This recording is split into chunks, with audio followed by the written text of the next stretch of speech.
انا اسعد انسان في الحياة. النهارده انا امبارح بالظبط وقلت لك الكوره الماتشات اللي زي دي مش بتتلعب بتتكسب. النهارده الاهلي ما لعبش كوره ب2 جنيه فكه. عشان اكون معاك صريح، النهارده الزمالك يمكن كان افضل فنيا وتكتيكيا واجرأ على الجول، ولكن الاهلي فعليا شاط كورتين على الجول والكورتين جول.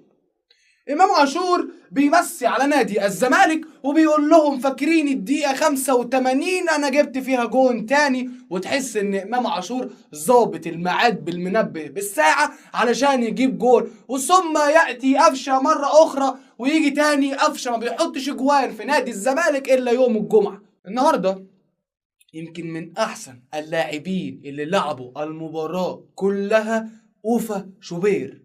اوفا شوبير النهارده كان مميز بطريقه انا ما كنتش متوقع ده. انا توقعت ان هو كده كده متميز